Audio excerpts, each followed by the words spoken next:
अस्सलाम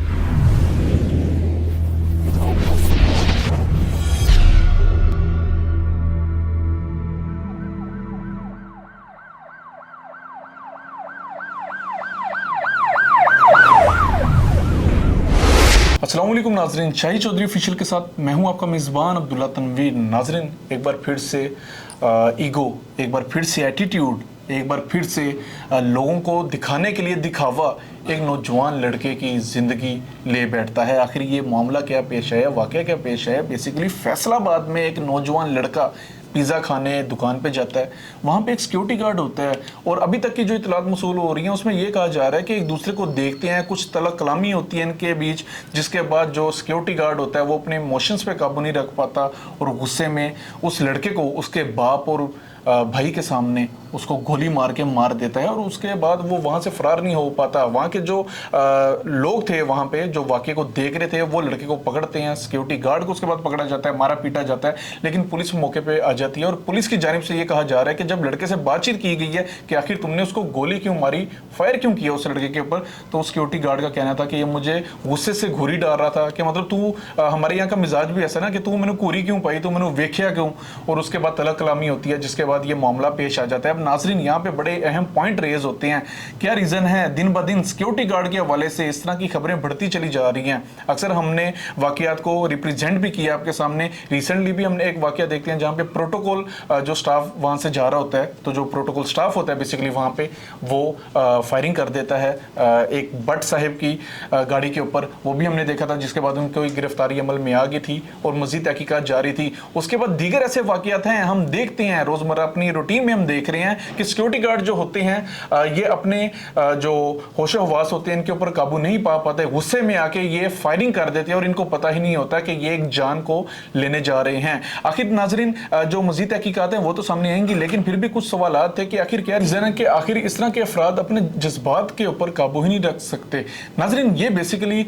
मेरे कुछ सवालात भी होंगे कि एक तो सबसे पहले ये देखा जाए कि ये जो सिक्योरिटी गार्ड है किस कंपनी में काम करता था और जिस पिस्टल से इसने फायर किया है क्या ये पिस्टल इसका जाती लाइसेंसी था या कंपनी की जानिब से दिया गया था, और अगर कंपनी की जानिब से दिया गया था तो कंपनी के ऊपर वाज़ेह सवालिया निशान उठते हैं कि इस तरह के अफराद को आप पिस्टल ही क्यों दे देते हैं जो कि इस तरह की सिचुएशन में अपने जज्बात पे काबू नहीं रख पाते, और उसके बाद इस तरह के जो वाकयात होते हैं उनमें भी इजाफा होता चला जाता है। और मोस्टली मैं भी एक चीज़ देखता हूँ कि अक्सर इस तरह के जो अफराद होते हैं वो मोस्टली देहाती इलाकों से होते हैं, उनकी तरबियत नहीं की जाती। बज़ाहिर दिखाए तो यही जाता है कि हम इनकी प्रॉपर एक ट्रेनिंग करते हैं 6 माह की, 8 माह की या तकरीबन 1 साल की ट्रेनिंग की जाती है, उसके बाद हम इनको असलिया प्रोवाइड करते हैं, लेकिन इस तरह का कुछ होता हुआ हमें फिजिकली तौर पे इंप्लीमेंटेशन इसकी नजर नहीं आ पाती, जिसके बाद इस तरह के जो वाकयात होते हैं वो दिन ब दिन बढ़ते जा रहे हैं। तो मेरे इदारे से भी गुजारिश होगी, बल्कि दरख्वास्त होगी कि ये जो कंपनी है इसके ऊपर लाजमी नजरसानी की जाए, इस कंपनी को लाजमी देखा जाए और कोई इस तरह का कानून, कोई ऐसा बिल पास किया जाना चाहिए सिक्योरिटी कंपनी इदारों के हवाले से, जो प्राइवेट कंपनीज होती हैं,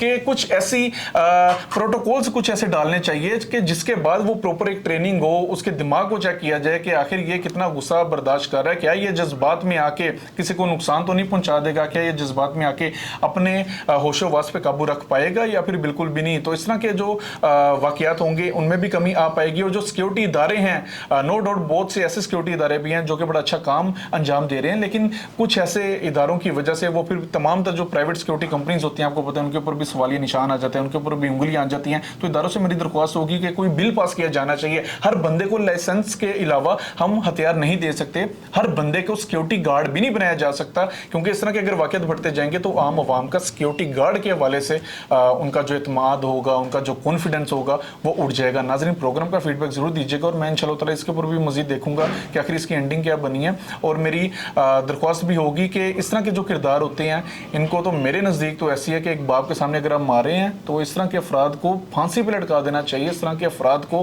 आपको कैद में नहीं रखना चाहिए। बहरहाल नाज़रीन, जो भी इसके हवाले से अपडेट होगी मैं इंशाल्लाह ताला आपके सामने रखूंगा। प्रोग्राम का फीडबैक जरूर दीजिएगा और आपके समझते हैं सिक्योरिटी गार्ड्स के हवाले से कौन कौन से प्रोटोकॉल्स हैं, आप में से अगर कोई इल्म रखता हो तो लाजमी कमेंट सेक्शन में शेयर कीजिएगा। इसी के साथ अपने मेज़बान अब्दुल्ला तनवीर को इजाज़त दीजिए। अल्लाह निगहबान।